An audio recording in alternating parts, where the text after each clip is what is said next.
Je voudrais évoquer deux souvenirs.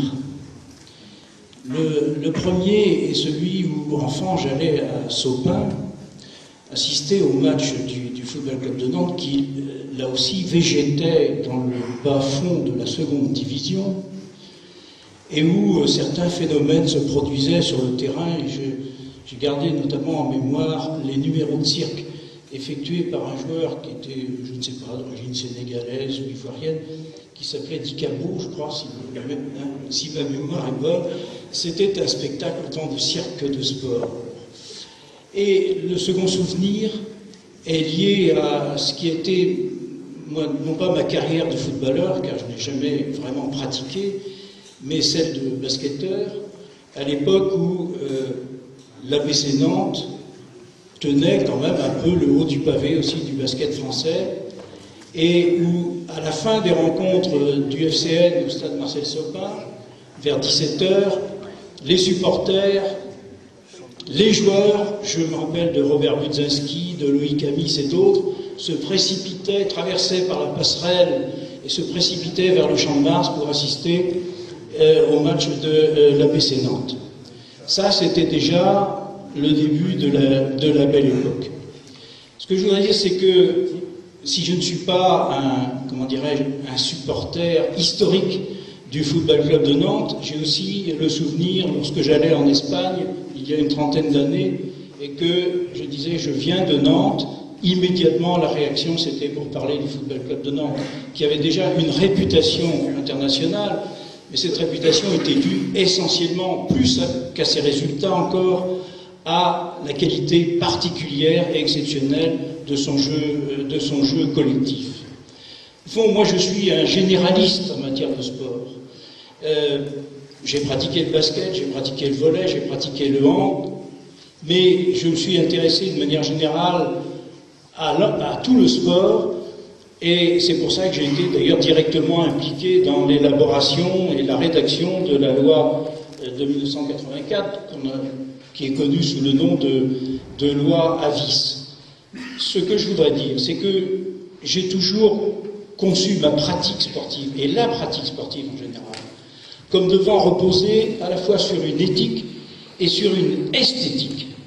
Et c'est ce qui faisait la qualité du jeu du Football Club de Nantes, c'était justement son esthétique, cette qualité particulière du jeu collectif que Yannick Guin a si bien souligné, et qui a été celle aussi, si on la transpose,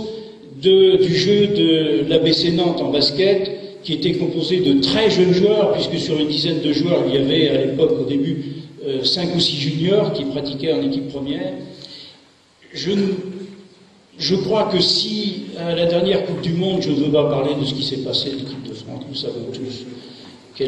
quel malheur, quel spectacle affligeant ça a été. Je veux dire simplement qu'il est heureux que ce soit l'Espagne qui ait remporté cette Coupe du Monde plutôt que les Pays-Bas, équipe qui a fait une démonstration absolument fâcheuse de ce que ne devrait pas être le football. Alors, effectivement, là encore, comme l'a souligné Yannick Guin, la formation, le centre de formation a été, au FC Nantes, l'élément moteur essentiel de ses succès.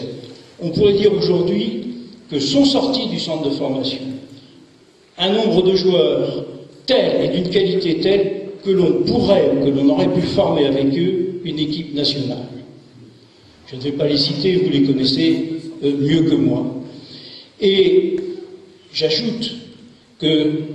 ce centre de formation qui a généré, qui devrait à l'avenir générer à nouveau des joueurs de qualité, nous éviterait le spectacle affligeant que nous connaissons depuis 10 ans, de voir un club qui est devenu, comme je l'ai écrit une fois dans la presse, parce que, comme Patrice Réau, la complaisance ne fait pas partie de mes qualités essentielles, de voir un club qui est devenu une auberge espagnole, qui est devenue une agence d'intérim, où l'on a vu passer des dizaines et des dizaines de joueurs, certains peut-être n'étaient-ils pas si mauvais, mais aussi beaucoup de médiocres, ce qui fait que l'équipe du Football Club de Nantes était devenue une espèce de patchwork entre des joueurs dont on ne savait pas s'ils avaient justement les qualités, le fond de jeu pour s'intégrer dans ce qui était le jeu à la nantaise, et qui n'avaient pas non plus, il faut le dire, pour beaucoup d'entre eux, la mentalité nécessaire pour s'adapter à ce qu'a été le Football Club de Nantes. Alors, si j'ai adhéré à la nantaise, à l'association à la nantaise, si j'ai accepté d'aider cette jeune association dans la mesure de mes moyens et de mes compétences, c'est aussi parce que je souhaite, comme vous tous, voir revivre un Football Club de Nantes digne de ce qu'a été son passé et son jeu. Et je voudrais ajouter, pardonnez-moi, que j'ai essayé il y a quelques années aussi de faire revivre l'ABC Nantes,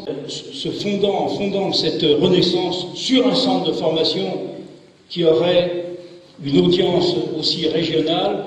Malheureusement, il y avait un peu trop d'opposition pour que ce projet puisse voir le jour. En tout cas, aujourd'hui, le FC Nantes ne peut pas rester dans une situation qui est indigne de ce qu'il a été, qui nous fait d'une certaine manière, j'ose le dire, honte,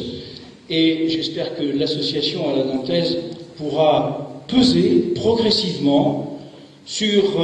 ceux qui ont la charge, la responsabilité, et j'ajouterai malheureusement la possession de ce club, pour le faire, encore une fois, redevenir un grand club, un des meilleurs clubs français, avec ses qualités tout à fait particulières et remarquables. Voilà, je vous remercie.